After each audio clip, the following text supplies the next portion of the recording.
En realidad, no, pero voy por él. ¿A dónde vas, Nicolás? Sí, ¿cuál es la prisa, Nicolás? ¿Nicolás? ¿No quieres tú?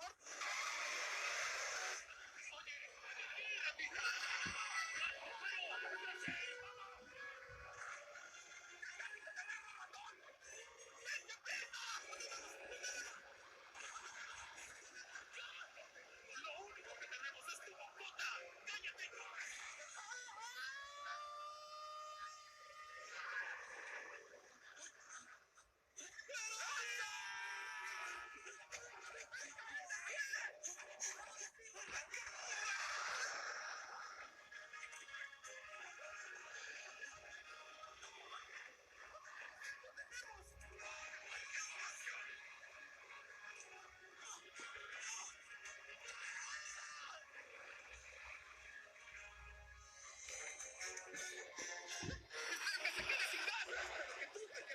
¿Por qué no te vas para atrás? ¡No puedo evitarlo! ¡Tengo el estómago delicado! ¡Y yo tengo el estómago vacío! ¡Apresúrense!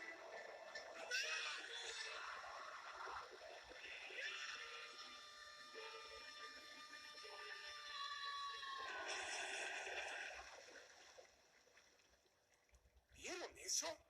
Sí, nadie puede sobrevivir a eso, ¿verdad, jefe? Sí, el ratón duerme con los peces. Se lo llevó la corriente. ¡La asquerosa está viva! ¡Está serio! No, yo soy un gato, no le entro al agua. Está bien, pero ve tú.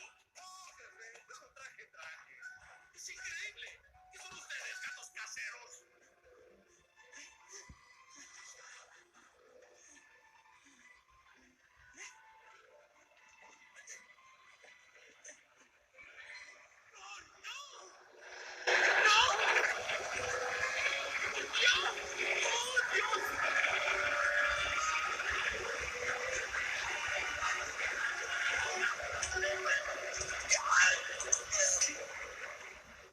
Crenshaw, Tina, Tío Estrés.